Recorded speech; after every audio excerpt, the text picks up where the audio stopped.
దేవునికి మహిమ కలుగును గాక. హల్లెలూయా. ఈ దినము దేవుడు మనల్ని ప్రేమించి దేవుని దృష్టిలో దీర్ఘాయుష్మంతులు ఎవరని ఒక అంశం మాట్లాడు. దేవుని దృష్టిలో దీర్ఘాయుష్మంతులు లోకంలో ఒక నానుడు ఉంది, పాపి చిరాయు అని. అంటే పాపములు చేసేవారు, అతిక్రమములు చేసేవారు, తప్పులు చేసేవారు, అన్యాయంగా జీవించేవారు ఎక్కువ కాలం జీవిస్తారని లోకంలో ఒక సామెత, ఒక నమ్మకము, లేకపోతే ఒకరినొకరు పాపులు బలపరుచుకునే మాట. కానీ దేవుడు అంటున్నాడు, దేవుని దృష్టిలో దీర్ఘాయుష్మంతులు ఎవరు, దేవుని దృష్టిలో దీర్ఘాయుష్మంతులు ఎవరైనా మాటని జ్ఞాపకం చేస్తున్నాడు. ఆ దేవుని దృష్టిలో దీర్ఘాయుష్మంతులు ఎవరంటే ఆయన కొరకు జీవించిన వారు, ఆయన చిత్తంలో జరిగించిన వారు, ఏ అపరాధం ఏ తప్పుదమ్ము లేకుండా దేవుని మహిమ కొరకు అనేక కష్ట నష్టాలు అనుభవించి వారి జీవితాన్ని అర్పణ చేసినటువంటి వారు. నిజానికి స్తపన ఉన్నారు. ఆయన ఏ తప్పుదము చేయలేదు. సువార్త ప్రకటించని బట్టి రాళ్ళతో పాటు చంపేశారు. ఆయన సజీవంగా ఆయన మరణానికి అప్పగించారు. బతుకుండగానే మరణానికి అప్పగించారు ప్రాణంతో. కానీ ఇప్పుడు ఆయన దేవుని కుడిపార్శ్వంలో కూర్చుని దీర్ఘాయుష్మంతుడిగా ఉన్నాడు. దేవునికి మహిమ కలుగుగా. భూమికి ఆకాశముకు అధిపతి అయినటువంటి సర్వాధికారి దేవుడు ఆయన చేసిన త్యాగాన్ని, ఆయన చూపించిన భక్తిని మురిసిపోయి ఆయన సింహాసనం నుంచి పైకి లేచి నిలబడి మరి తండ్రి అయిన దేవుడే ఎంతో ముగ్ధుడైపోయి అలాగనే ఆయన రాజ్యాన్ని చేర్చుకోండి. ఆయన దేవునికి మహిమ కలుగుగా. దేవుని దృష్టిలో దీర్ఘాయుష్మంతుడు.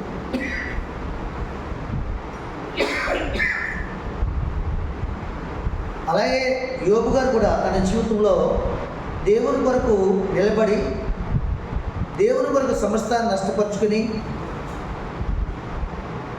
బిడ్డలను పోగొట్టుకుని, ఆస్తులను పోగొట్టుకుని, అంతస్తులను పోగొట్టుకుని, గౌరవాన్ని పోగొట్టుకుని, చివరికి తన స్నేహితులు కూడా దూరం అయిపోయి, తన పరివారం కూడా అసహ్యం అయిపోయి, తన భార్య కూడా అసహ్యం అయిపోయి, ఏమండి నాని వారు ఎవరు లేక, నా నాథుడే నా దేవుడు, నేను మట్టుకే నా మట్టుకు నేనే నా దేవుని కనులారా చూచుదును, నా శరీరం చిక్కిపోయినను, నా శరీరం కృషించిపోయినను, నా ఆత్మచేత నా దేవుని చూచుదునని నిబంధన కలిగి దేవుని కొరకు జీవించిన ప్రధానమైన భక్తుడు యోబు గారు. దేవుని స్తోత్రం. కానీ ఆయన జీవితంలో ఎలాంటి బాధలు అనిపించాడో, ఒక సేవకునిగా ఒక చిన్న బాధను బట్టి నేను ఎంత బాధ అనిపించానో అది నాకు అర్థమైంది. అర్థమవుతుందండి. నేను పడిపోయి కాలు ఇరిగిపోయిన తర్వాత, ఆపరేషన్ అయిన తర్వాత ఆ నైట్ అంతా మత్తు వదిలినప్పుడు ఎంత బాధ అనిపించానో అది నాకు తెలుసు, దేవునికి తెలుసు. ఆ రాత్రి అంతా ఏసయ్యా ఏసయ్య అనుకుంటూనే ఉన్నారు. రాత్రి 10:30కి మొదలైన నొప్పి తెల్లవారు 6:30కి కొంచెం ఉపశమనం వచ్చింది. అంటే ఒక చిన్న గాయానికి నాకు ఇంత నొప్పి కలిగితే ఆయన ఒళ్ళంతా పుండ్లే, పచ్చి పుండ్లు, దురదతో కూడిన పుండ్లు. ఆ దురదను తట్టుకోలేక కిందనున్న మన్నును తీసుకుని, ఆ బూడిదని తీసుకుని ఆ పుండుపై ఇలా పుట్టుకుని అయినను దురద ఆగకపోతే పక్కన శిలాపం తీసుకుని గోపుకున్నప్పుడు ఎంత బాధ, ఎంత నొప్పి. ఒక గాయమే మనకు ఒక రాత్రి అంతా నొప్పి కలిగిస్తే ఒళ్ళంతా గాయం లేదు. ఎంతటి మహానుభావుడు, ఎంతటి ఓర్పు కలిగిన వాడు, ఎంతగా దేవుడిని ప్రేమించిన వాడు. నేను మాటలతో చెప్పలేను ఆయన ప్రేమను గురించి, దేవుని పట్ల ఆయనకున్న ప్రేమను గురించి, ఆయనకున్న నిరీక్షణ గురించి, ఆయనకున్న ఆసక్తిని గురించి, ఆయనకున్న విశ్వాసం గురించి, ఆయనకున్న త్యాగభరితమైన జీవితం బట్టి, ఆయన ఓర్పును గురించి నేను మాటలతో చెప్పలేదు. అంత భక్తుడు కనుక ఈ బాధను అనుభవించకముందే దేవుడు అతని కొరకు సాక్ష్యం ఇచ్చాడు. అపవాది భూలోకంలో ఇటు అటు తిరుగుతూ అనేకమైన కార్యములు చేసి ఈ ప్రజలైన వారిని అనేకమైన ఇబ్బంది గురి చేసి, అన్నదమ్ముల మధ్య అక్కచెల్లెల మధ్య జగడములు పుట్టించి, ఒకరికొకరు నరుకున్నట్టు చేసి, భూతగతులు పుట్టించి, ఆస్తిగతులు పుట్టించి, ఒకరికొకరు విషయం కలిపి సంపూర్ణ పరిస్థితిని కలిగించి, అనేకమైన నష్టాలు కలిగజేసి నేను ఈ సందుకు వచ్చానని మాట్లాడుతున్నప్పుడు, ఈ నువ్వు చూసినటువంటి భూలోకంలో, నువ్వు తిరిగిన భూలోకంలో యోగు అనే ఒక భక్తుడు ఉన్నాడు. ఆ భక్తుడు అతని గురించి నువ్వు ఆలోచన చేసేవారి సంగతిని గుర్తు చేసి, ఆ గుర్తు చేసిన తర్వాత ఆయన గురించి దేవుడే ఒక ఏంటి పోరాటం అక్కడ కల్పించి అపవాదికి యోగు జీవితాన్ని కల్పించి ఆయనకున్నటువంటి విశ్వాసం భక్తిని బట్టి ఆయన కొలిచి నా కొరకు నిలవబడేవాడు ఇతడికి ఏమైనా బాధ పెట్టి నా భక్తిని తప్పించగలమో చూసుకోమని చెప్పి సవాలు విసిరాడు దేవుని స్తోత్రం. హల్లెలూయా. ఆ తర్వాత ఇందాక మనం చెప్పుకున్నటువంటి బాధలన్నీ కూడా యోగు జీవితంలో ప్రవేశించాయి. ఆ తర్వాత నువ్వు కంచి వేసావు కాబట్టి ఇంకా నీ నామాన్ని దోషం పాలు చేయట్లేదంటే అతని ప్రాణములు తప్ప నువ్వేమైనా చేసుకుంటే అప్పుడు దేహాన్ని పెట్టాడు. దేవుని స్తోత్రం. ఏ మానవుడైనా ఆస్తి కోల్పోయినా భక్తిలో నిల్చుంటాడు, అంతస్తు కోల్పోయి నిల్చుంటాడు, పదవులు కోల్పోయి నిల్చుంటాడు. కానీ తన శరీరమే తనకి ఇబ్బంది గురి చేస్తుంటే నిల్చుండటం అనేది కొంచెం అసాధ్యమైనటువంటి విషయం, కొంచెం తట్టుకోలేని పరిస్థితి. అందుకే నేను ఏమన్నాడు, ఆత్మసిద్ధమే కానీ శరీరము బలహీనం. ఆ శరీరాన్ని జయించినప్పుడు, ఆ శరీరాన్ని ఎప్పుడైతే జయిస్తామో ఆ శరీర బాధను, శరీర ఇచ్చను, శరీర కోరికను, శరీర వాంఛను, శరీర రుగ్మతలను ఎప్పుడైతే మనం జయిస్తామో ఆత్మలో మనం ఆనందించగలం. దేవుని స్తోత్రం.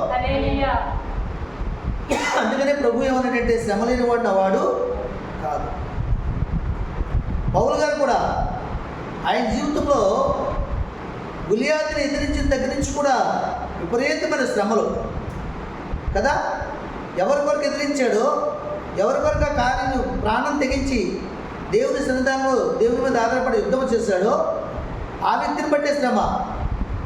కొన్ని సంవత్సరాలు, ఒక రోజు కాదు, 2 రోజులు కాదు, 3 రోజులు కాదు, బ్రతుకంతా కూడా ఏ రోజు కూడా భార్యను చేసుకున్నాడే కానీ సౌలు కుమార్తెను ఏ రోజు తన సుఖంగా తనతో జీవించలేదు, సంతోషంగా మాట్లాడలేదు. అలాగే జీవించకుండా చేసింది, మాట్లాడకుండా చేసింది తన మామ అయిన సౌలు. ఎంత ఘోరం చూడండి.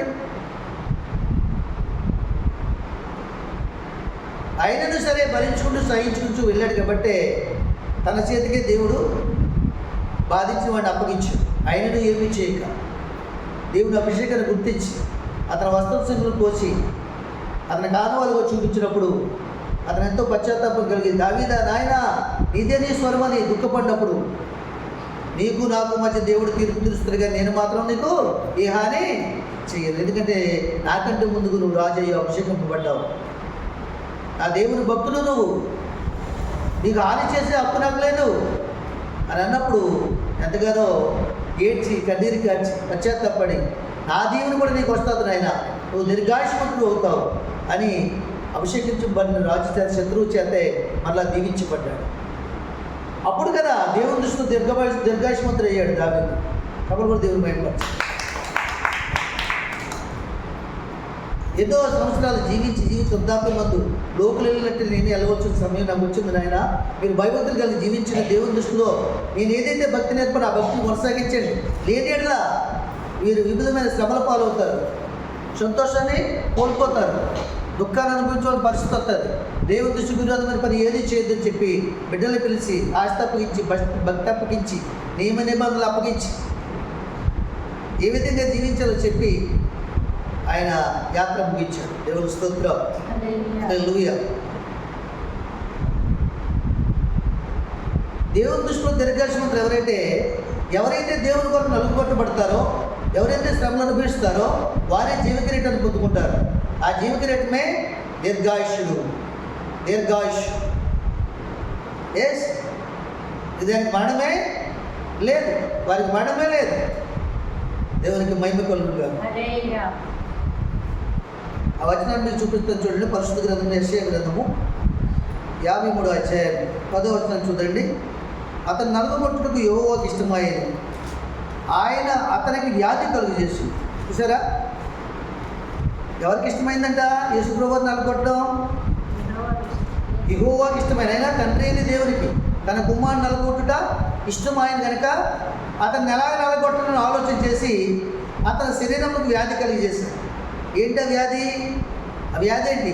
నీ నా నిమిత్తము అనుభవించిన పాపం అనే వ్యాధి, పాపం శిక్ష అనే వ్యాధి, అతిక్రమం అనే వ్యాధి, దోషారోపణ అనేటువంటి వ్యాధి.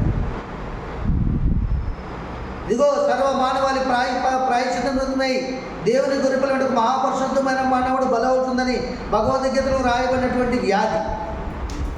ఇదిగో లోక పాపం మోసుకుంటూ దేవుని గొర్రెపిల్ల అనేటువంటి పరిశుద్ధ గ్రంథంలో రాయబడినటువంటి లేఖనం అడిగినట్టుగా ఆయన వ్యాధి కలిగజేశాడు. ఆ వ్యాధి ఎక్కడ ప్రారంభమైందంటే గెత్సేమనే తోటలో ప్రారంభమైంది. ప్రార్థన చేసుకుంటున్నప్పుడు, సర్వ మానవాళి పాప ప్రయోజన నిమిత్తమై ఆయన సిద్ధపడుతున్నప్పుడు, లోక పాపమును మోసుకుని దేవుని గొర్రెపిల్ల వలె తన స్వారూప్యమును మార్చుకోవడానికి ప్రార్థన, పశ్చాత్తాపం, కన్నీరు, రక్తము, చెమట, రక్తంతో పాట ఈ అనుభవాన్ని ఎక్కడైనా వ్యాధిని అనుభవిస్తున్నాడు. కాబట్టి లామా లామా సబక్తామై అన్నాడు. ఆయన ఏమన్నాడు అక్కడ? దేవా దేవా నా తండ్రి నా చేయి ఎందుకు విడిచిపోయారు. అక్కడ వ్యాధి యొక్క బాధ ఆయన అనుభవించి వచ్చింది. ఆ వ్యాధి మానవుల యొక్క పాపము వ్యాధి, మానవుల అతిక్రమము వ్యాధి, మానవ యొక్క మరణ శిక్ష వ్యాధి. అతను నలుగుగొట్టుడు యెహోవాకు ఇష్టమైన.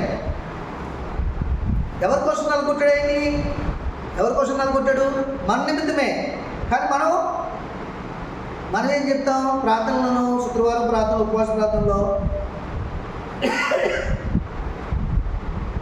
నా కోసమే నలిగిపోయావు ప్రభువా, నా కోసమే సిలువ వేయించుకున్నావు ప్రభువా, నా కోసమే పంచగాయములు రుదుములు కారుతూనే అంటాం. కానీ ఆ దయాగ్రాపడం మానం.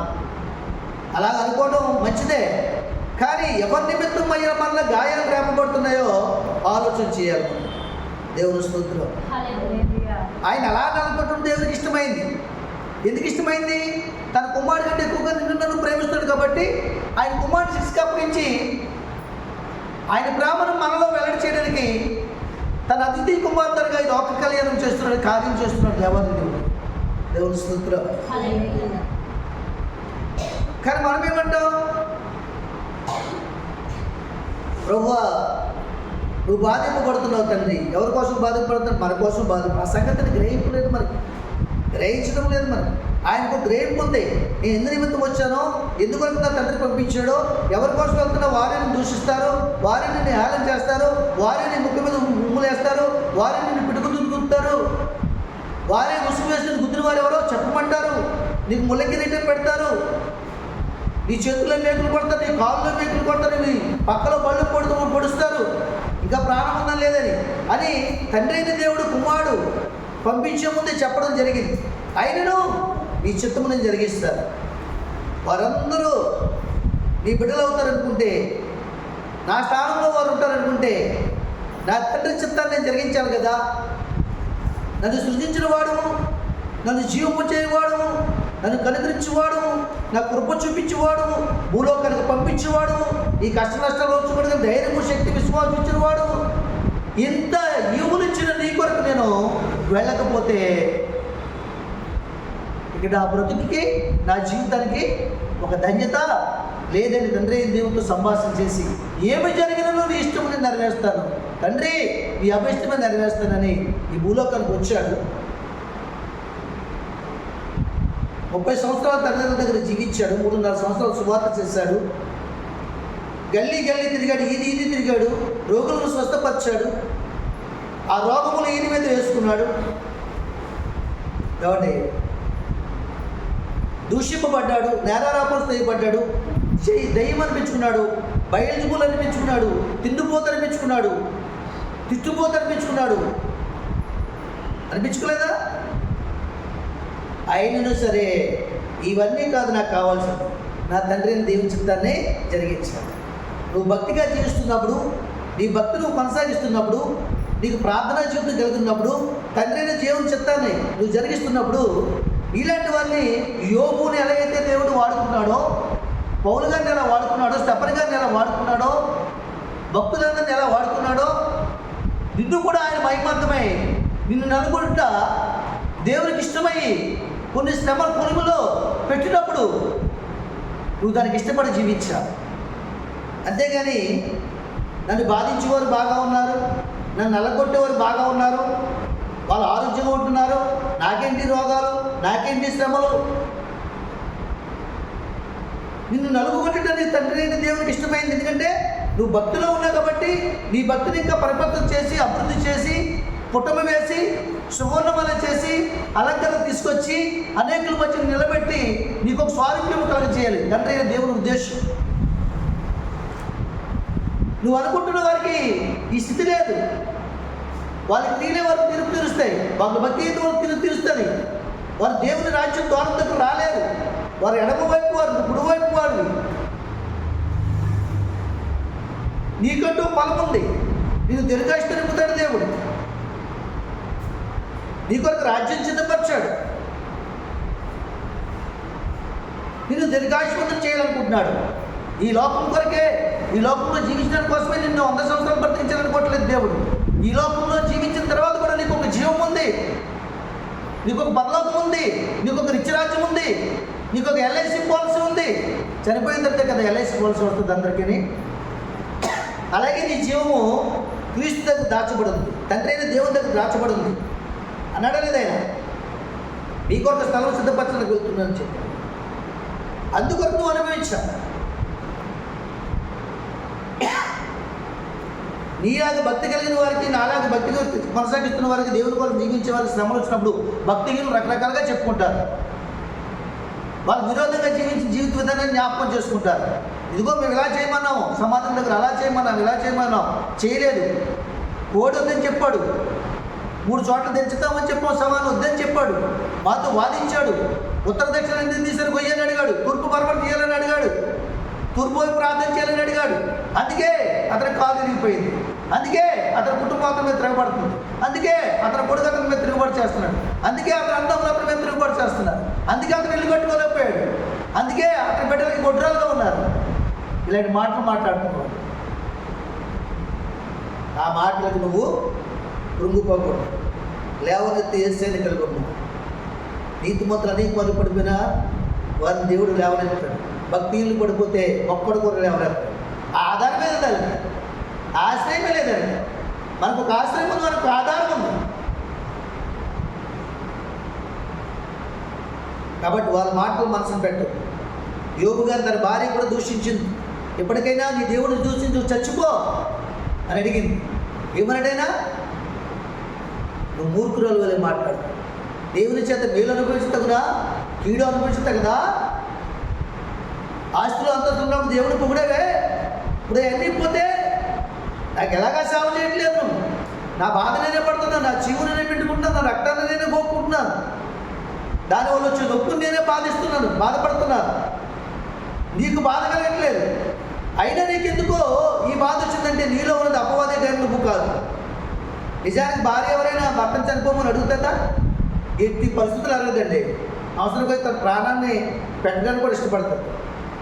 ఆఖరికి భర్త వృద్ధాప్యంలో కనీసం కాలకృత్యాలు చేసుకోకపోతే అతను విడిచిన విసర్జన చేతితో పట్టుకెళ్ళి బయట పడేస్తుందండి స్త్రీ భార్య. అంత గొప్ప మాతృమూర్తి. తల్లి స్వరూపం దాచుకున్నది అక్కడ.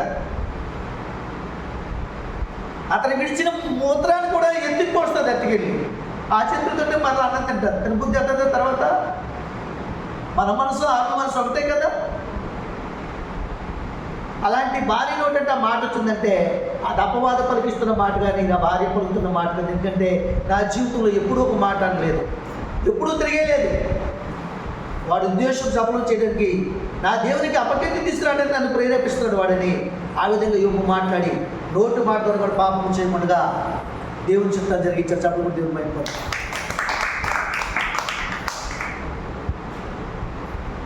నిజానికి కాలు ఇరిగిపోయిన తర్వాత పాస్టర్ గారు తను చేస్తున్న పరిచర్య ఎంత గొప్ప పరిచర్య అనిపించింది నాకు. స్త్రీలో ఇంత మాతృత్వం ఉందా, ఇంత ఓర్పు ఉందా, ఇంత సహనం ఉందా? అదే కాకుండా మళ్ళీ రాత్రిపూట కన్నీరు కాచి ఏడవడం. నీ దాసులు లేవనెత్తినైనా, నిలబెట్టినైనా, నీ పరిచయంలో వాడుకోనైనా నువ్వు ఆ స్టిక్ పట్టుకుని అడగద్దండి. మీరు మామూలుగా నన్ను అడ్డాను గోపు లేకపోయినా సరే ఆ స్టిక్ నా ముందు దాంతో పట్టుకున్నాడు నాకు ఇష్టం లేక. అంటే నేను మరలా పడిపోవాలనా? కాదు, అది ఆయుధం కాకూడదు. మన విశ్వాసం మన ఆయుధం అవ్వాలి, మన దేవుడే మన ఆయుధం అవ్వాలి. నీ ప్రాణాన్ని కాపాడిన దేవుడే నీకు ఆయుధం అవ్వాలి. ఎన్నాళ్ళు ఈ స్టిక్ మీద ఆధారపడతావు అనొక పట్టుదల, ప్రేరేపణ, పౌరుషం, దేవుడి విశ్వాసాన్ని నాకు ప్రేరేపించు. దేవునికి మహిమ కలుగుగా. ఇది తగిలిన దగ్గర నుంచి కూడా ఏదో ఒక శోధన డైలీ ఒక రాత్రి కంటి నిండా నిద్రపోలేదు నేను. రాత్రి కూడా 10:30 పడుకున్నామని 4 గంటలకి నిద్రపోయాను, కళ్ళు మూసాను. మీకు తెలియదు ఎన్నిసార్లు ప్రార్థన చేసుకున్నాను, వేడికి ఎన్నిసార్లు చర్చిలోకి వెళ్ళొచ్చాను, అక్కడ కూడా నిద్ర పట్టలేదు. ఎన్నిసార్లు లేచాను, ఎన్నిసార్లు ప్రార్థన చేసుకున్నాను. 4 గంటల కళ్ళు మూసాను, ప్రార్థన చేసుకుని మళ్ళీ 5 గంటలు లేచిపోయి వచ్చి మార్నింగ్ ప్రేయర్ స్టార్ట్ చేస్తాను. దేవునికి మహిమ కలుగుతుంది. ఎందుకు ఈ బాధ నేను అనుకోలేదు, ఏమో ఆయన చిత్తం మీద ఉంది, అనుకోకూడదు మనం. యేసుప్రభు నలుగుంటుంటే తండ్రి దేవునికి ఇష్టమైంది, అంచేత అతనికి ఆయన వ్యాధి కలిగజేశాడు. ఆ వ్యాధి ఆయన వల్ల వచ్చింది కాదు, ఆయన పాపాల వల్ల వచ్చింది కాదు, ఆయన ప్రేమించిన ప్రజల వల్ల వచ్చింది. దేవుని స్తోత్రం. అది ఎందుకు చేశాడు? నోవాహు కాలంలో నేను మొదటి జనరేషన్ని తీసేశాను, నోవాహు కాలంలో కూడా అందరినీ చంపివేశాను, నోవాహుని తప్ప. ఇప్పుడు కూడా పాపం చేసిన ప్రతి ఒక్కరిని చంపుకుంటూ పోతే ఇది నాకు కరెక్ట్ కాదు అని ఒక ఆలోచన చేసి ఆకాశంలో దుర్గం పుట్టించి నీటి ద్వారా ఎప్పుడు ప్రపంచాన్ని నాశనం కాలేజీ నిబంధన చేసుకుని వీళ్ళు ఎలా రక్షింపబడాలి, వీళ్ళు ఎలా పాపం తెలుసుకోవాలి, వీళ్ళు విమోచనగా ఆలోచన చేసి ఆయనే తండ్రి అయిన దేవుడు కుమారుడిగా ఈ లోకానికి వచ్చి కన్యక గర్భాన్ని ధరించి ఆమె జన్మ ఇచ్చిన తర్వాత 30 సంవత్సరాల తల్లిదండ్రులను న్యాయం చేసి బాప్తిసం తీసుకుని యోహాను చేత 3.5 సంవత్సరాలు సువార్త చేసి తండ్రి అయిన దేవుని చిత్తాన్ని జరిగించి శిలువ మరణం పొంది మానవుల పాపాలన్నింటిని కూడా భరించి 2వ దినాన్ని సమాధుల్లో ఉంచబడి 3వ దినాన్ని లేచి మరణమాన్ని ముళ్ళపినని దాన్ని ప్రశ్నించి దాన్ని వెరగొట్టి 40 దినాలు జనుల మధ్య జీవించి లేచిన తర్వాత శిష్యుని కనబరుచుకుని అనేక జనులను కనబరుచుకుని గోల్గొత్త కొండ నుంచి 40 దినాల తర్వాత ఆరోహణం అయిపోయాడు. ఆమె దేవునికి మహిమ కలుగును గాక. భూలోకం నుంచి మొట్టమొదటిగా పరలోకానికి వెళ్ళిన ప్రభువైన క్రీస్తు ఒక్కరే, మరెవరు ఎప్పటి వరకు వెళ్ళలేదు. మిగతా వారందరూ కూడా పరదేశంలోనే ఉన్నారు. దేవునికి మహిమ కలుగును గాక.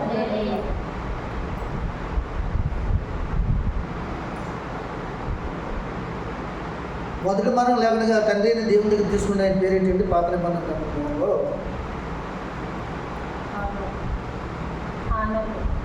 హానోక.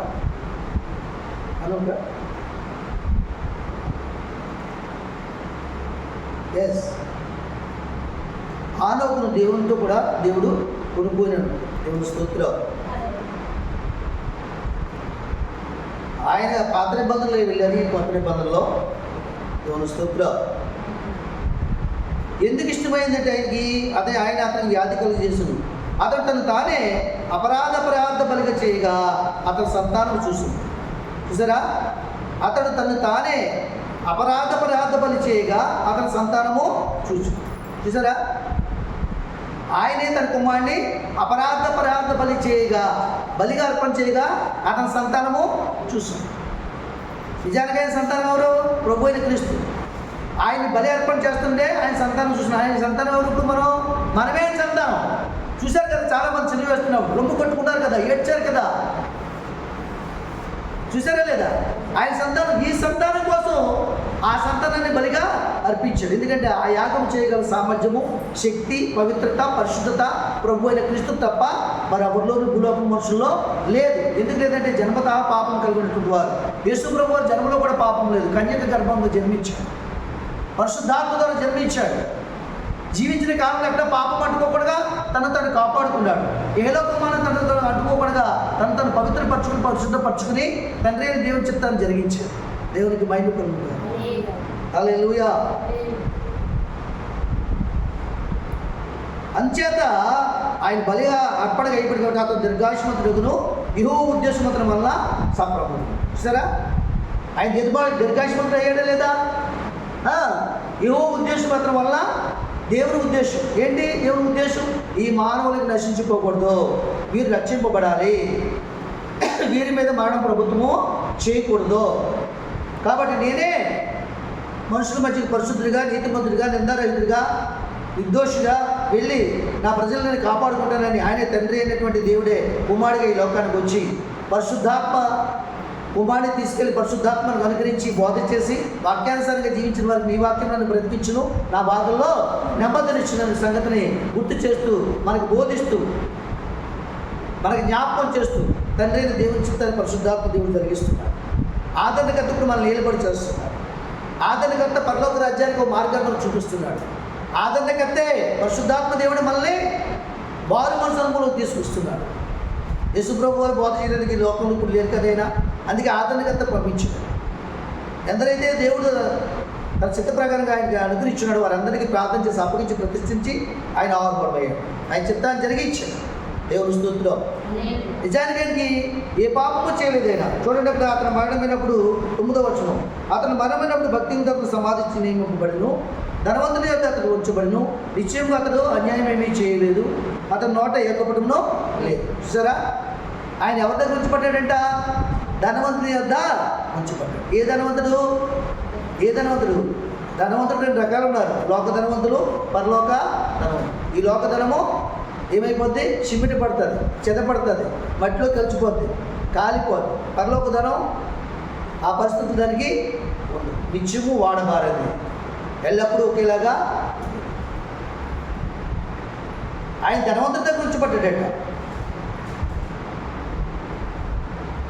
ఈ లోకంలో ధనం ఉంటుంది, బంగారం ఉంటుంది, వెండి ఉంటుంది, ఆస్తులు ఉంటాయి, అంతస్తులు ఉంటాయి. కానీ సర్వ ప్రపంచాలు ఆయన చేతుల్లో ఉన్నాయి, సర్వ దేశాలు ఆయన చేతుల్లో ఉన్నాయి. కాబట్టి ఆయన పేరు సర్వాధికారి ప్రభు, సర్వాంతర్యామి, సర్వ జగత్ రక్షకుడు. అనగా ఈ సర్వలోకానికి రక్షకుడు ఆయనే, ఈ జగత్తుని రక్షించేవాడు ఆయనే. ఆయన తప్ప మరి ఎవరి వల్ల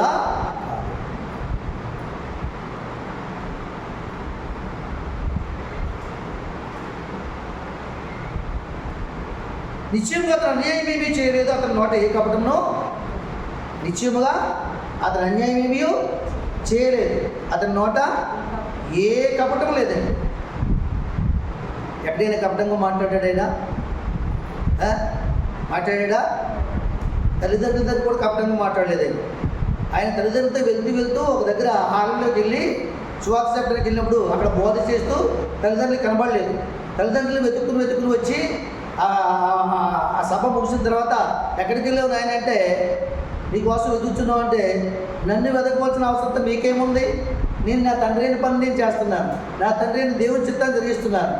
ఎవరు నా తండ్రి, ఎవరు నా తల్లి?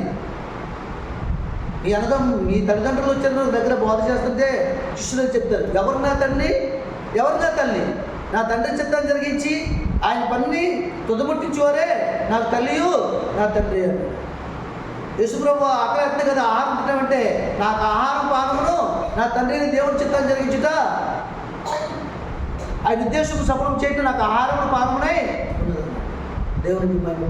అతని నోట ఏ కపటము లేదు, అతను అన్యాయమేమీ చేయలేదు.